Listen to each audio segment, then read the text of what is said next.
तो पिछली क्लास में हम डिस्कस कर रहे थे आकलन और मूल्यांकन के बारे में। मूल्यांकन और आकलन के अलग अलग प्रकार देखे थे, जिसमें था एक असेसमेंट के अंदर रचनात्मक आकलन और दूसरा योगात्मक आकलन। आकलन का क्या उद्देश्य होता है ये भी हमने देखा था। आकलन का उद्देश्य होता है कि बच्चे का कमी का पता लगाना, कैसे सीख रहा है, कितना सीखा। आकलन का ये उद्देश्य कभी नहीं होता है कि बच्चे को वर्गीकरण किया जाए नंबर के आधार पर, बच्चे को लेबलिंग किया जाए या नामीकरण किया जाए। ठीक है, नंबर के आधार पर जैसे कोई टॉप किया तो कहेंगे इसको टॉपर, तो इस तरह से लेबलिंग नहीं करना है, नामीकरण नहीं करना है। ठीक है, स्टैंडर्डाइज टेस्ट को बढ़ावा नहीं देना है, मानकीकृत परीक्षण को कम करना है, रचनात्मक आकलन को बढ़ाना है। तो इन सब बातों पर ध्यान दिए थे। अब उसी में से एक आता है मानक के आधार पर जांच। ठीक है, पिछली क्लास में हमने देखा था, लास्ट टॉपिक क्या था, रेमेडियल टीचिंग, है ना। इससे पहले निदानात्मक शिक्षण। तो निदानात्मक पहले डायग्नोस किया जाता है, बच्चे का कमी का पता लगाया जाता है, उसके आधार पर क्या किया जाता है, रेमेडियल टीचिंग दिया जाता है, यानी उपचारात्मक शिक्षण किया जाता है। आगे अब आ जाते हैं मानक के आधार पर जांच। तो मानक के आधार पर दो प्रकार की जांच होते हैं, एक होता है क्राइटेरियन टेस्ट, रेफरेंस टेस्ट, दूसरा नॉर्म रेफरेंस टेस्ट। तो हिंदी में इसको कहते हैं मानक संदर्भित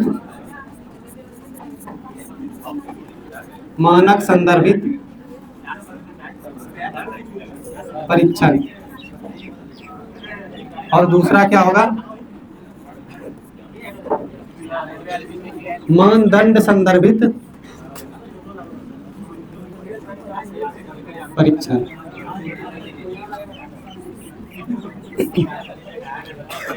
बेसिकली इसका नाम इंग्लिश में ही याद रखना है, criterion reference test, non criterion reference test. अब ये होता क्या है, ये भी आकलन का एक प्रकार है, मूल्यांकन करने का, बच्चों को जांचने का एक प्रकार है। तो क्राइटेरियन रेफरेंस टेस्ट में एक क्राइटेरिया सेट कर दिया जाता है बच्चे के सामने कि इतना नंबर लाओगे तो पास हो जाओगे, उससे ज़्यादा लाओगे तो कोई फायदा नहीं है, कम लाओगे तो फेल हो जाओगे। लेकिन अगर आप जैसे सीटेट में है, इसमें एक क्राइटेरिया सेट किया हुआ है कि 82 नंबर अगर ओबीसी वाला लाता है तो पास माना जाएगा। कोई बच्चा 149 नंबर ला लेगा तो उसको क्या ज़्यादा मान सम्मान दिया जाएगा। तो सीटेट के नज़रिए में ये 82 नंबर और 149 नंबर वाला दोनों बराबर है। तो यहाँ पर एक क्राइटेरिया सेट किया जाता है कि पास होने के लिए आपको इतना नंबर मिनिमम चाहिए, उतना ला लिए, उससे ज़्यादा ला लिए, कोई फर्क नहीं पड़ेगा, आपका जो मान्यता होगा वो क्या होगा, बराबर होगा। तो क्राइटेरियन टेस्ट में क्या हो रहा है, मान्यता बराबर है। तो एक क्राइटेरिया सेट किया गया है, एक मानक टेस्ट यानी मानक एक लिमिट कर दिया गया, इतना नंबर आपको लाना है। तो ये एक क्राइटेरिया होता है। ठीक है, एग्जाम्पल के लिए याद रखेंगे। और ये जो मानदंड संदर्भित होता है, यहाँ पर पासिंग के लिए नहीं होता है। यहाँ होता है क्या कि जैसे बीपीएससी का भी एग्जाम ले रहा है, इसमें है कि आपको पासिंग मार्क कितना रहता है, 40% या 50% मान लेते हैं। बीसी के लिए 40% होता है, यानी 44 नंबर लाना। तो 44 नंबर ला करके नौकरी लग जाता है क्या। तो यहाँ पर जो होता है maximum mark, cut off mark जो होता है वहाँ पहुँचना होता है। तो कट ऑफ मार्क तक पहुँच रहे हैं तो यहाँ पर कहेंगे वनडे एग्जामिनेशन।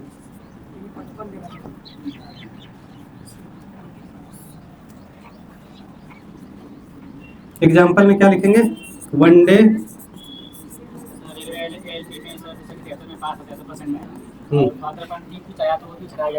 हाँ, अब देखिए जैसे बीपीएससी ने या रेलवे ने कट ऑफ सेट कर दिया है कि पासिंग मार्क 72 नंबर लाना है, 71 लाए तो नहीं हुआ, वहाँ पर अब वो पासिंग मार्क है। मिनिमम आपको तो पहले पास होना ही होना है। ठीक है, पास होना है मिनिमम। अगर स्टूडेंट पास तक ही में मिल गया, यानी पास तक में ही पूर गया, 100 बच्चे की बहाली निकली थी और 100 ही फॉर्म भराया, तो वहाँ पर अब क्या होगा, जो जितना उसमें पास होगा सबका नौकरी हो जाएगा, कोई ना कोई जरूर फेल हुआ होगा। या 200 फॉर्म भराया, उसमें 100 फेल हो गया, बचा कितना, 100 पास हुआ। तो उन्होंने क्राइटेरिया सेट किया था कि 72 नंबर लाओगे तो आपका नौकरी हो जाएगा। अब उसमें कितनों भी नंबर लाएगा, सबसे नीचे वाला का अगर 72 भी होगा तो उसका भी जॉब होगा। लेकिन वहीं पर अगर उसी में फॉर्म में मान के चलिए रेलवे में ही 10,000 फॉर्म भर दिया 100 सीट पर, अब बच्चे सब ला रहे हैं कितना, सब 90+ नंबर है, तो कभी भी कट ऑफ 72 जाएगा, नहीं जाएगा। तो वो पासिंग मार्क से ऊपर चला जाता है। इनका कहने का मतलब ये रहता है न्यूनतम पासिंग मार्क तक हम उठाएंगे। अगर आप पास कर रहे हैं, सीट मेरे पास खाली बचेगा वहां तक तो उठाएंगे, बाकी ऊपर ही अगर सीट खत्म हो गया तो वहीं खत्म हो जाएगा। तो वनडे एग्जामिनेशन में क्या क्या आ जाएगा, ये आप जो कह रहे हैं रेलवे, इसमें कट ऑफ होता है, एक कट ऑफ पार करना होता है, कट ऑफ ऊपर से उठाया जाता है, कितना इतना कैटेगरी का ये नंबर ला रहा है तो इसका कट ऑफ इतना गया। इस तरह से बीपीएससी एग्जाम हो गया। तो यहाँ पर देखेंगे क्या, यहाँ पर एक मानदंड क्या है कि कट ऑफ को यहाँ ध्यान में रखा जाएगा, कट ऑफ पार करना होगा। ठीक है, इसको पार करना होगा, कट ऑफ को पार करना होगा। और यहाँ पर सिर्फ पासिंग मार्क ला लीजिए, ज़्यादा ला लीजिए, कोई फर्क नहीं पड़ेगा। यहाँ कम आएगा, जितना कट ऑफ है उतना नंबर ला लिए, हो सकता है आपका जॉब हो नहीं भी हो, लेकिन अगर वहाँ जो कट ऑफ सेट किया गया वहाँ पर पार कर गए, पासिंग मार्क तो ला ही लेंगे, इससे जॉब नहीं होगा, लेकिन कट ऑफ अगर पार करेंगे तो ही जॉब होगा। अब कट ऑफ वो आपका पासिंग मार्क हो सकता है या उससे ऊपर भी हो सकता है। तो ये बात होता है यहाँ नॉर्म रेफरेंस टेस्ट में। तो क्राइटेरियन वाला में क्राइटेरिया सेट है, कितना नंबर आपको लाना है। तो ये भी पार्ट होता है आपका रचनात्मक आकलन का, ठीक है, इसका रचनात्मक आकलन का। सॉरी ये वाला होगा एसए का पार्ट और ये होगा एफए का पार्ट, लेकिन दोनों तो एसए का ही होगा, ठीक है। रचनात्मक तो यहाँ सुधार वाली कोई बात ही नहीं होगी, जहाँ पर सुधारा जाए वहाँ पर रचनात्मक आकलन, जहाँ सुधार नहीं किया जाए वहाँ समेटिव असेसमेंट या कहेंगे आपका योगात्मक आकलन। अब आ जाते हैं टूल्स ऑफ असेसमेंट। जांच करने के आकलन के कुछ उपकरण है, अलग अलग उपकरण है जांचने का, एक ही तरीका नहीं है जांचने का, अलग अलग तरीका है। अभी तक आकलन के प्रकार देख रहे थे, अब यहाँ पर ये सब टूल लाया जाएगा और बच्चे को जांचा जाएगा। कैसे जांचना है, जिस तरह से डॉक्टर टूल का यूज करता है जांचने में, कभी आला लगाता है, कभी थर्मामीटर लगाता है, इस तरह से ये सब आला थर्मामीटर का काम करता है शिक्षण के क्षेत्र में। तो सबसे पहला आ जाता है क्या, पोर्टफोलियो। तो ये एक उपकरण होता है, यानी एक दस्तावेज होता है, यहाँ पर दिख रहा होगा। एक रजिस्टर होता है बच्चे का, उसमें बच्चे का नाम, फोटो, उसके माता पिता का डिटेल, घर का डिटेल होता है, फैमिली बैकग्राउंड कैसा ये भी लिखा हुआ रहता है। उस पूरे साल में, जैसे 5वीं क्लास का एक बच्चा, उसका पोर्टफोलियो तैयार किया गया है, तो पूरे साल में उसने क्या क्या किया है, क्या क्या उपलब्धि हासिल किया है, किस किस चीज में बेहतर है, खेल में अच्छा है, गाना में अच्छा है, संगीत में अच्छा है, पढ़ने में अच्छा है, मैथ में अच्छा है। तो ये सब सारे चीज जहाँ पर अच्छे अच्छे कर्मों को बच्चों को लिखा जाता है वो क्या कहलाता है, पोर्टफोलियो। और कुछ ऐसा भी चीज होता है जो कि बच्चे में कमी हो और आगे चल करके उसमें सुधार किया जा सके, उसको भी यहाँ पर लिखा जाता है। और जैसे ही बच्चा अगली क्लास में जाता है तो ये टीचर क्या करते हैं, पिछले क्लास के जो आते हैं बच्चे उसको थमा देते हैं, पिछले वाले टीचर को दे देते हैं ये दस्तावेज। तो उस टीचर को आसानी हो जाती है उस बच्चे के बारे में जानकारी लेने में कि ये बच्चा किस चीज में बेहतर है, किसमें इसको और प्रमोट करना है। अगर संगीत में अच्छा है तो और ज्यादा वो बढ़ावा देगा, तो गाना गवाने की जरूरत नहीं है, वो पोर्टफोलियो में देखेगा, हाँ ये बच्चा साइंस में अच्छा है, साइंटिस्ट बनेगा, उसको और प्रमोट किया जाएगा। तो ये हर साल जो है अलग अलग बच्चे का तैयार किया जाता है, अलग अलग पोर्टफोलियो, एक बच्चे का एक दस्तावेज। तो क्लास टीचर को बाद में अगर वो अगले कक्षा में चला जाता है तो उनको थमा दिया जाता है, वो उन बच्चों का सारा डिटेल यहाँ पर एक बार में देख करके पता कर लेता है बच्चा किसमें बेहतर है और किसमें कमजोर है, जिसमें कमजोर है उसमें और बेहतरी कैसे लाया जाए, इन सब चीजों को ध्यान में रख करके पोर्टफोलियो तैयार किया जाता है। बेसिकली कहेंगे ये होता है बच्चे का एक क्या कच्चा चिट्ठा होता है, फाइल होता है जिसको कहते हैं कच्चा चिट्ठा। नहीं बोलता है, झगड़ा होता है तो चिट्ठा खोल देंगे, यानी जो भी अच्छे और बुरे करतूत है सबके सामने जाहिर कर देंगे। इस फाइल से बच्चे का अच्छे और बुरे करतूत जाहिर होता है, बुरे तो नहीं कहेंगे, अच्छे ही ज्यादा होते हैं, कमी को यहाँ पर दर्शाया जाता है। तो ये एक दस्तावेज है, डॉक्यूमेंट है, फाइल है, बच्चों से संबंधित पॉजिटिव कार्य, कैसा कार्य होगा, अच्छे काम को रखा जाता है, वो शामिल किया जाता है। बुरे काम या कोई ऐसा काम हो जो कि बच्चे के परफॉर्मेंस को घटा दे, उसको नहीं लिखा जाएगा। ऐसा कोई काम, गलत काम किया हो बच्चा या ऐसा कोई एक्टिविटी किया हो जिससे कि अगर बच्चा वो चीज़ देखे तो उसकी एक्टिविटी में कमी आएगी, सीखने में कमी आएगी, उस चीज़ को नहीं लिखा जाएगा। हाँ, कोई वीक पॉइंट हो, जैसे मैथ में कमजोर है, उसको यहाँ पर लिखा जाएगा स्टार देकर के पॉइंट में, नोट में, ये बच्चा मैथ में कमजोर है, मैथ पर विशेष ध्यान दिया जाए। तो बच्चों के वीक पॉइंट को भी शामिल किया जाता है जो सुधार योग्य हो। तो कौन सा कमजोरी पॉइंट डालेगा, जो कि सुधार योग्य हो, और जो सुधारने के लायक नहीं उसको नहीं लिखा जाएगा। इस फाइल में फैमिली डिटेल होगा, फैमिली का बैकग्राउंड होगा और बच्चे का सारा ब्यौरा होगा, डिटेल होगा। बच्चे की प्रमुख उपलब्धि, जो भी उन्होंने अचीवमेंट हासिल किया, जिसमें मेडल जीता है, वो सारे उपलब्धि को यहाँ दर्शाया जाएगा। फिर है एक निश्चित समय के अवधि के लिए किया जाता है। तो ये जो है पूरा 4 साल 10 साल नहीं चलता है, एक लिमिट समय होता है, इसके लिए ये किया जाता है, साल 2 साल के लिए किया जाएगा। पीटीएम के द्वारा बच्चों के समस्या का समाधान किया जाता है। ये होता है क्या, parents teacher meeting, parents teacher meeting. तो अब जो है पेरेंट्स को भी बुलाया जाता है स्कूल में और उसके बच्चे के बारे में बात किया जाता है। जो भी कमजोर पॉइंट होता है उस पर चर्चा किया जाता है, जो भी अच्छे पॉइंट होते हैं इस पर चर्चा किया जाता है। तो पेरेंट टीचर मीटिंग जो है बच्चे के समस्या समाधान में काफ़ी सहायक होता है, हेल्पफुल होता है। तो ये होता है बच्चे का क्या, पोर्टफोलियो। एक क्या है, ये दस्तावेज है। इतना ध्यान में रखना है कि पोर्टफोलियो एक दस्तावेज होता है जिसमें उसके अच्छे कर्मों को लिखा जाता है और कुछ कमजोरियों को भी शामिल किया जाता है जो सुधारने योग्य होता है। ठीक है। अब है टाइप्स ऑफ पोर्टफोलियो। इससे बेसिकली पूछा नहीं जाता, बस याद रखना है कि 3 तरह का होता है। सबसे पहला होता है कार्य पोर्टफोलियो, बच्चे को काम को यहाँ पर लिखा जाएगा। दूसरा आता है सर्वश्रेष्ठ कार्य पोर्टफोलियो। अब ये सर्वश्रेष्ठ का मतलब क्या होता है, यहाँ पर बेस्ट सब जो अचीवमेंट किया है बच्चे ने वो शामिल किया जाएगा। फिर है आकलन पोर्टफोलियो, लास्ट में वही आकलन होगा, इसमें इतना ग्रेड लाया, ये नंबर है इसका, इतना इतना इसमें ये मार्क्स लेकर के आया, इस सब्जेक्ट में इतना है, तो ये भी शामिल किया जाता है। 3 तरह का कार्य पोर्टफोलियो, सर्वश्रेष्ठ कार्य पोर्टफोलियो और आकलन पोर्टफोलियो। अब है रूब्रिक्स, इसके भी जरिए बच्चे को क्या किया जाता है, आकलन किया जाता है, बच्चे का आकलन किया जाता है। अब रूब्रिक्स क्या होता है, यहाँ पर भी एक कहेंगे इस तरह से डाटा तैयार किया जाता है, ठीक है। यहाँ पर लिखा रहेगा मैथ, साइंस, सोशल साइंस एक ले रहे हैं, ठीक है, सब्जेक्ट ले रहे हैं। यहाँ पर कहेंगे गुड,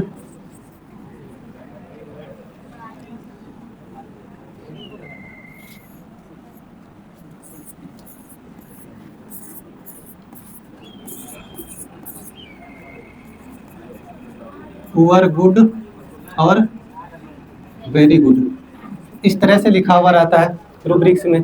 अब यहाँ पर कहेंगे मैथ में कैसा है, ठीक है बच्चा पढ़ने लिखने में,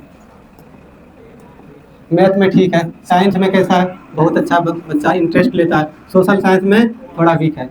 इस तरह से यहाँ पर क्या किया था, टिक आउट करके बच्चे को यहाँ पर देखा जाता है किसमें अच्छा किसमें खराब है। तो बेसिकली इसमें क्या होगा, इस तरह से इसको कहेंगे मार्गदर्शिका होता है, एक स्कोर कार्ड होता है बच्चे का, कि बच्चे किस तरह से स्कोर कर रहे हैं, कितना नंबर ला रहा है। तो जहाँ पर स्कोरिंग की बात किया जाएगा, नंबर की बात किया जाएगा, वहां पर आ जाता है लेबलिंग। तो बच्चे में एक लेबलिंग करने का मौका मिल जाता है। लेबलिंग मतलब होता है नामीकरण।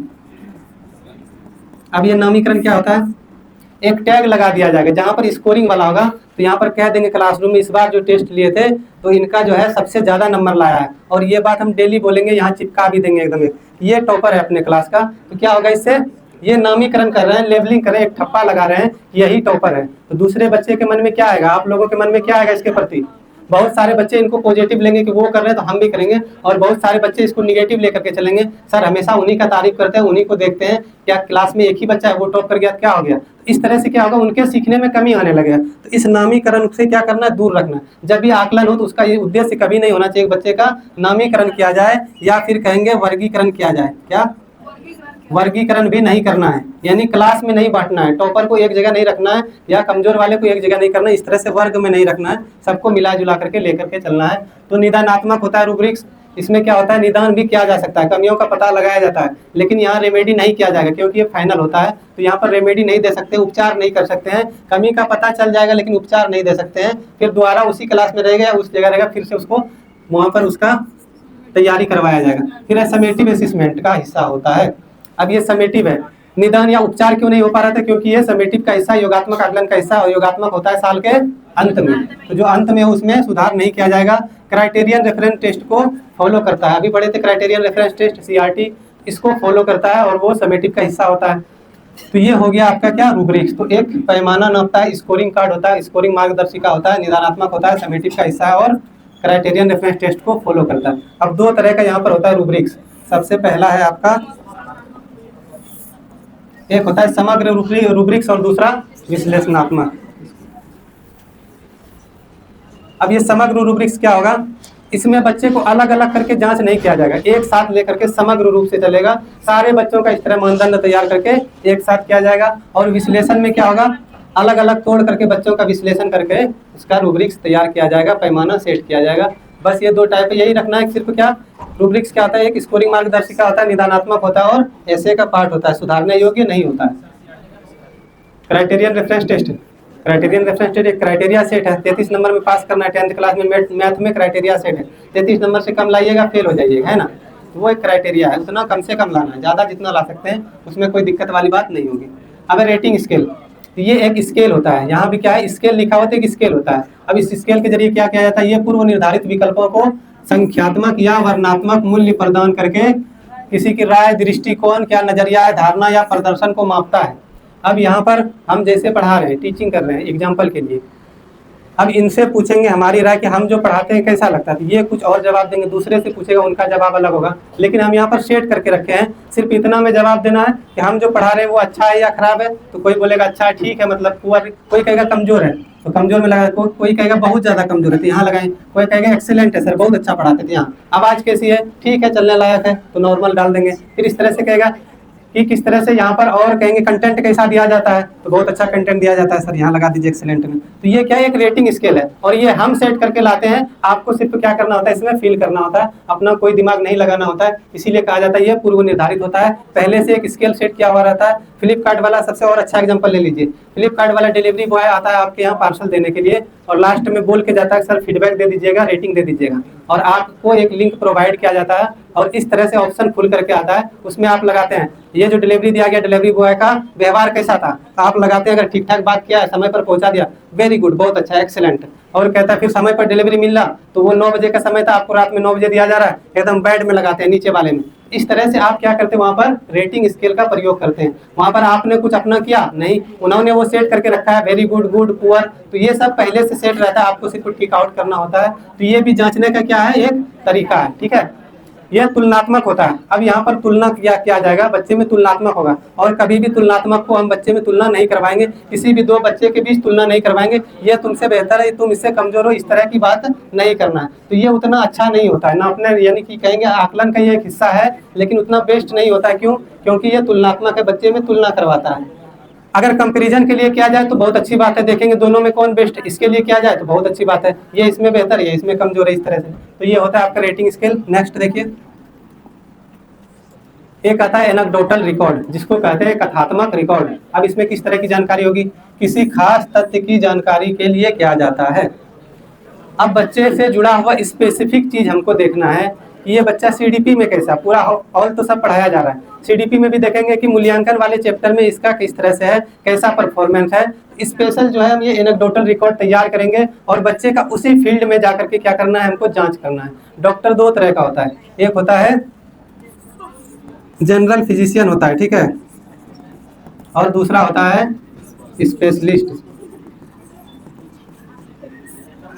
अब जनरल फिजिशियन वाले जो गांव में होते हैं, झोला छाप, उसको जनरल फिजिशियन कह सकते हैं।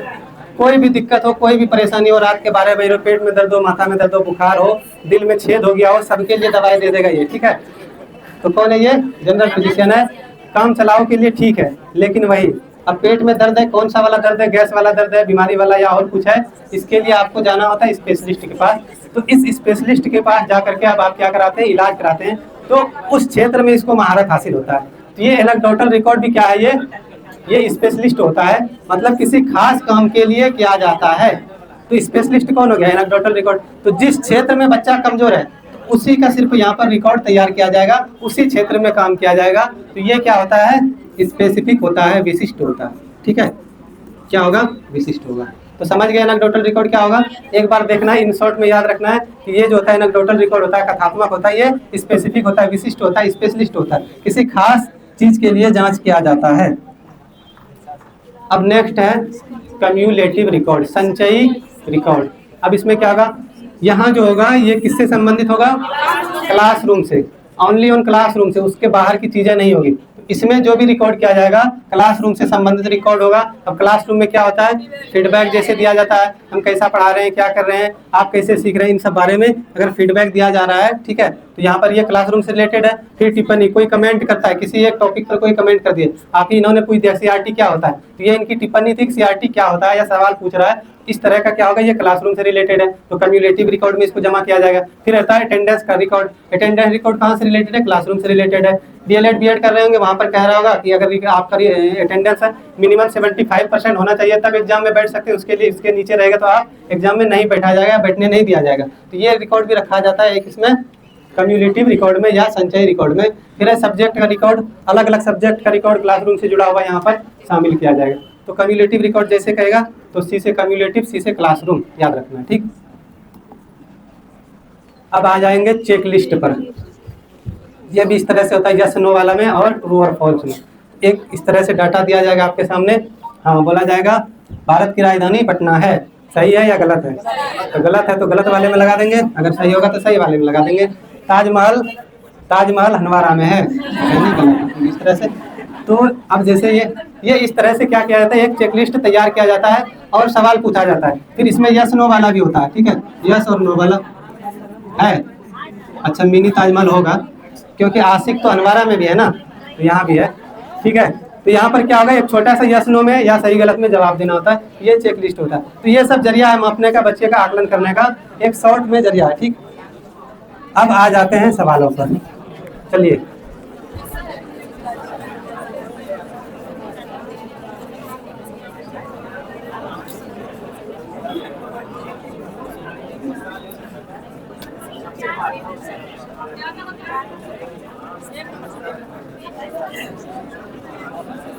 क्या होगा, 1 नंबर 4 नंबर।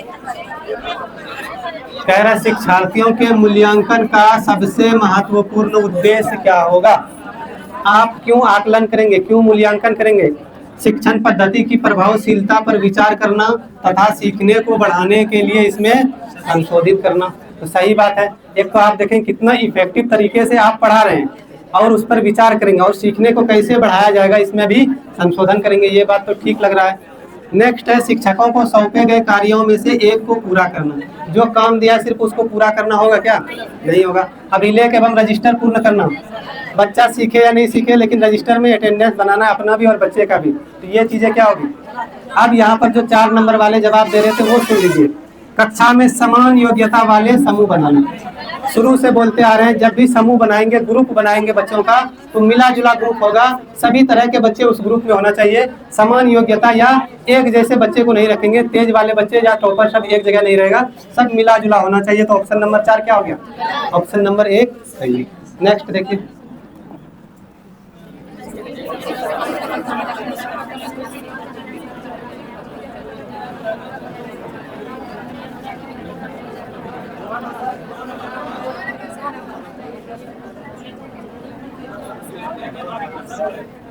क्या होगा, कोई दिक्कत है।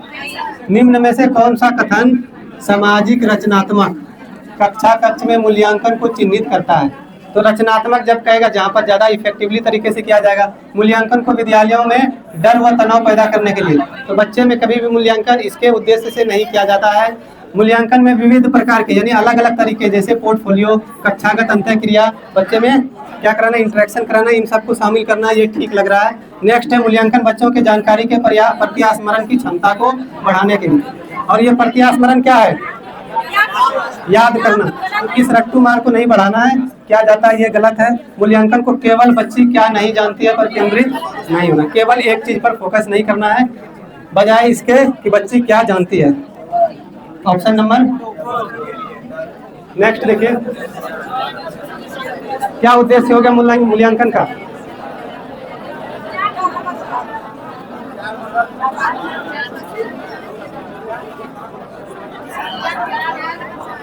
ठीक है, कह रहा मुख्य उद्देश्य क्या होना चाहिए। तो मूल्यांकन हम क्यों करते हैं, प्रदर्शन के आधार पर विद्यालयों का नामीकरण करना, विद्यार्थियों का तो लेबलिंग नहीं करेंगे, नामीकरण नहीं करेंगे। माता पिता को उनके बच्चे की शिकायत करना कि वह क्या करने में अक्षम है, तो माता पिता से शिकायत नहीं लगाना है। विद्यार्थियों में तुलना बिल्कुल नहीं करवाना है। तो ऑप्शन नंबर 4 विद्यार्थियों द्वारा अधिगम प्रक्रिया में महसूस की जाने वाली चुनौतियाँ, जो भी चैलेंजेज आ रहे हैं बच्चे के सामने, और सामर्थ्य को समझना। तो बच्चे जिस चीज में समर्थ है और जिस चीज में असमर्थ है उनको समझना और उसको दूर करना।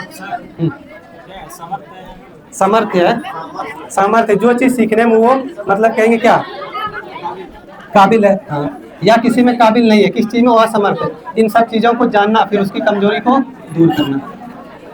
नेक्स्ट देखिए,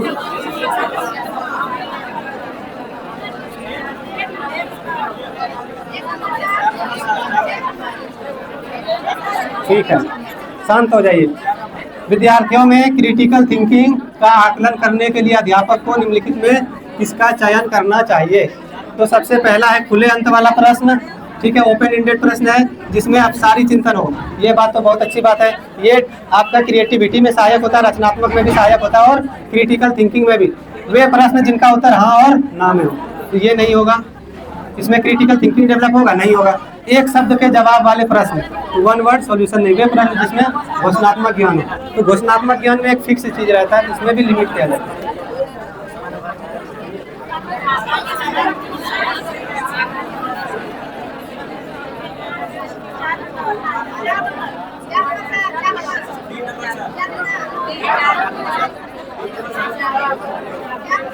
अब कह रहा है आकलन के संदर्भ में निम्नलिखित में क्या सही है। तो सही पूछा है तो पहले गलत वाले छांट लेते हैं। आकलन मानकीकृत परीक्षणों द्वारा किया जाना चाहिए। स्टैंडर्डाइज्ड टेस्ट को लागू नहीं करना है क्योंकि ये इंडिविजुअल डिफरेंस का ख्याल नहीं रखता है। रचनात्मक आकलन के लिए निर्देश के अंत में होना चाहिए, केवल निर्देश के अंत में होना चाहिए। अच्छा इसको देख लेते हैं। मानक दंड संदर्भित परीक्षण। अब मानदंड वाला है ये नॉन रेफरेंस टेस्ट है, ठीक है, एनआरटी है। मानकों को निष्पादन तुलना का सामान्य स्तर मानकर इस्तेमाल करना चाहिए, नहीं होगा। अधिगम के लिए आकलन विद्यार्थियों द्वारा स्व आकलन को भी शामिल करता है, तो ये भी गलत हो गया क्योंकि यहाँ पर आ गया असेसमेंट फॉर लर्निंग। ये क्या है?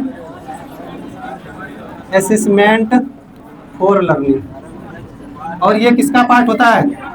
रचनात्मक आकलन का पार्ट होता है, जो कि सबसे अच्छा होता है, क्लासरूम के दौरान चलता है, ठीक है। क्लासरूम में आने से पहले टीचर लेसन प्लान करके जाता है और वो लेसन प्लानिंग जो होता है वो असेसमेंट फॉर लर्निंग का होता है पार्ट। फिर क्लासरूम में जाकर के सवाल पूछते हैं बच्चे से, पढ़ाने के दौरान डाउट क्लियर करते हैं, तो यहाँ पर भी टेस्ट लिया जाता है, सवाल जवाब किया जाता है। ये सारे जो भी पढ़ाई के दौरान प्रक्रिया चल रही है असेसमेंट फॉर लर्निंग का हिस्सा होता है। और इसके साथ साथ स्व आकलन जिसको कहते हैं असेसमेंट एज लर्निंग, इनको भी शामिल किया जा रहा है। तो ये दोनों बेस्ट है, ऑप्शन नंबर डी। नेक्स्ट देखिए,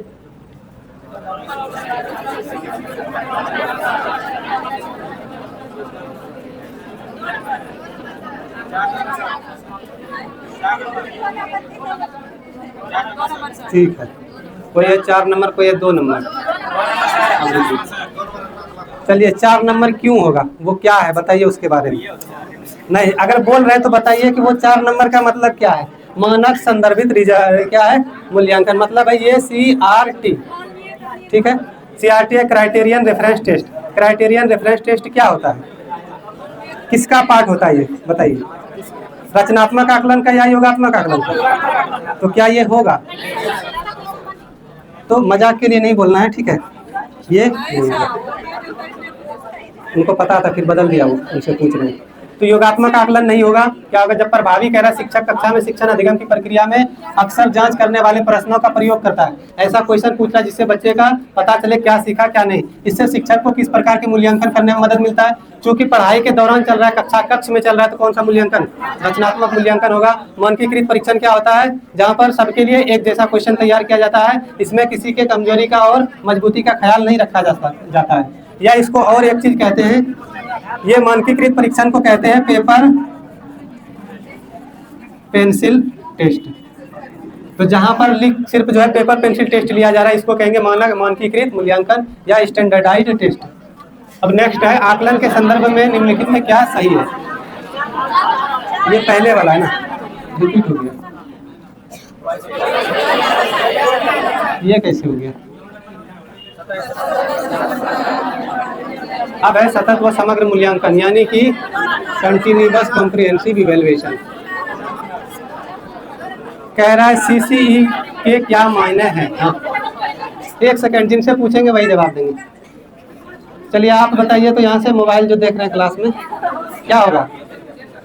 अभी देखो क्वेश्चन भी नहीं पढ़ा, क्या होगा? नहीं पढ़े हैं।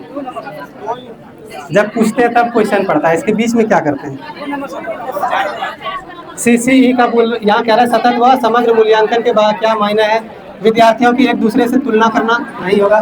बच्चे के व्यापक विकास से जुड़ी स्कूली गतिविधियों के आकलन के सभी पहलुओं को शामिल करें। तो सभी पक्ष को शामिल किया जा रहा है, सिर्फ कॉग्निटिव डेवलपमेंट या पेपर पेंसिल टेस्ट नहीं होगा। अलग अलग पक्षों को, शैक्षिक और शैक्षिक गतिविधियों को शामिल किया जाएगा। इसको कहते हैं CC। केवल शैक्षिक गतिविधि नहीं होगा, इसके साथ शैक्षिक गतिविधि भी होना चाहिए। साल के अंत में कौन सा परीक्षण? योगात्मक। नेक्स्ट देखिए,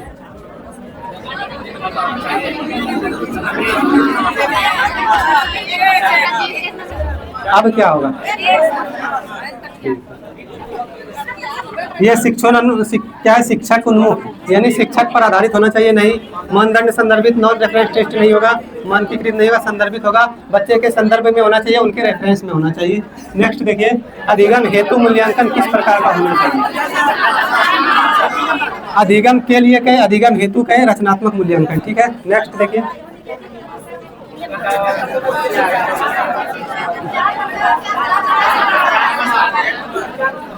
मूल्यांकन का मुख्य उद्देश्य होना चाहिए अधिगम प्रक्रिया में विद्यार्थियों की प्रगति और चुनौतियों को समझना। ठीक है, बाकी सफल और असफल में नहीं बांटना, इसमें वर्गीकृत नहीं करना है। फिर विद्यार्थियों की असफलता और डर पैदा नहीं करना है, विद्यार्थियों में प्रतिस्पर्धा। एक सेकंड, आप बताइए इस प्रतिस्पर्धा का क्या मतलब होता है, क्या होता है? एग्जाम में आ जाए तो कैसे बताएंगे? कौन बताना चाहेगा? क्या होता है? डर पैदा करना। इधर से हाँ, ठीक है, कंपटीशन करवाना। ठीक है, तो इसका मतलब होता है कंपटीशन। तो कभी भी दो बच्चे में कंपटीशन नहीं करवाना है कि देखते हैं तुम दोनों में कौन तेज है, कौन पहले बता, इस तरह से नहीं पूछना है। कंपटीशन नहीं करवाना है, इस चीज को बढ़ावा नहीं देना है। ठीक है, ऑप्शन नंबर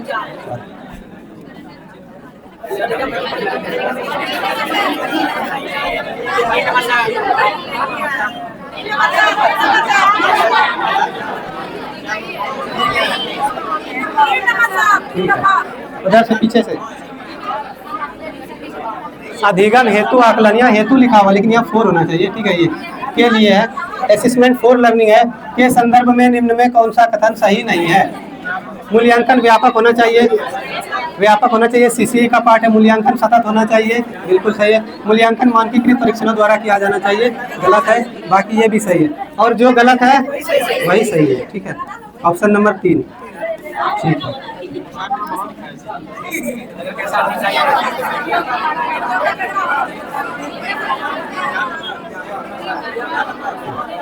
तो मूल्यांकन कैसा होना चाहिए? अब ये सर्वांगीण कौन बताएगा? सभी पक्ष को शामिल करना, सभी पक्षों का विकास। बच्चे के जो मानसिक है, शारीरिक है, संज्ञानात्मक है, भावात्मक है, सभी पक्षों का विकास कहलाता है सर्वांगीण विकास, जिसको कहते हैं होलिस्टिक डेवलपमेंट, जिसको कहते हैं चौमुखी विकास। तो बच्चे का चौमुखी विकास कहिए या सर्वांगीण विकास। एवं व्यापक, ये बात सही है। मानकीकृत परीक्षण केंद्रित नहीं होना चाहिए, योगात्मक आकलन भी नहीं होगा, शिक्षक केंद्रित नहीं होगा। ठीक, नेक्स्ट देखिए।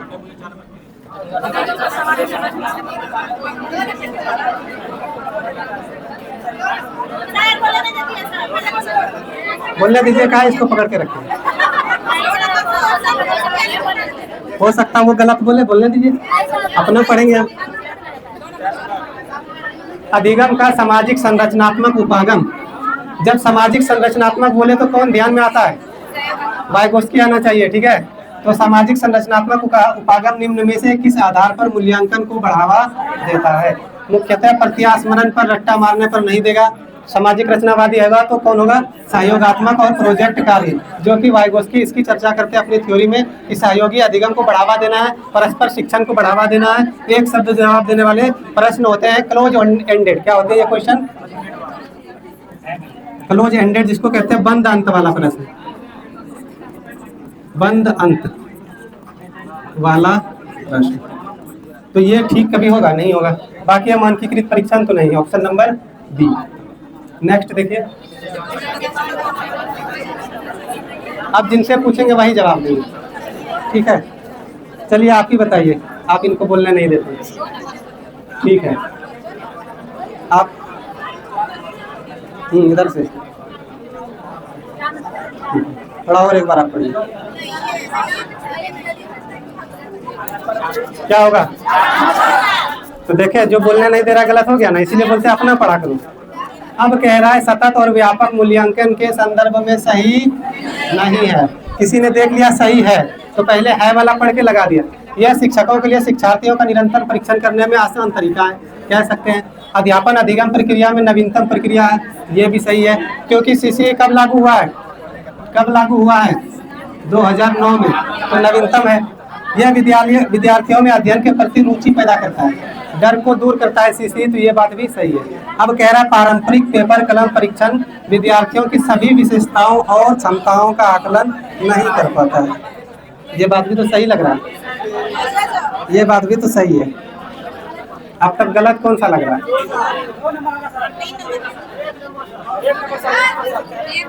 अब जो होगा यहाँ पर थोड़ा समझिएगा 4 नंबर में। ठीक है, 4 नंबर पे ध्यान दीजिए।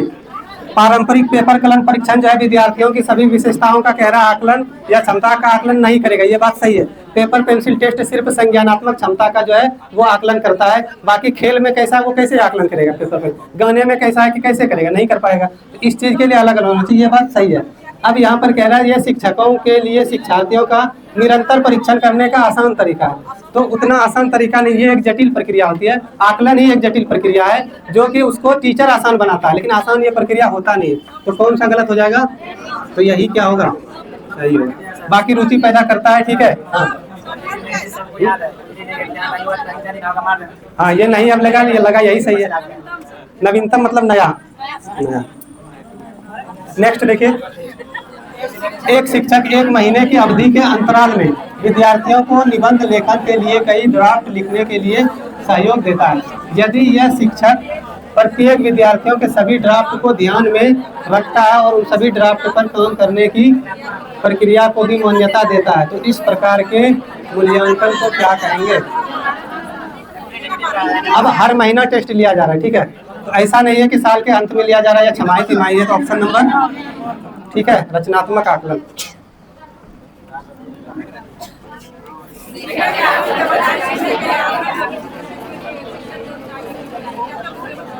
थोड़ा सा अच्छा क्वेश्चन है, देखिए।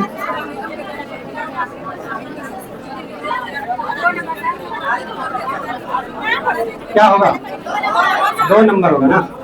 तो यहाँ कह रहा है असेसमेंट, यानी असेसमेंट ऑफ लर्निंग के जगह असेसमेंट फॉर लर्निंग को सुनिश्चित करने के लिए एक शिक्षक को क्या करना चाहिए।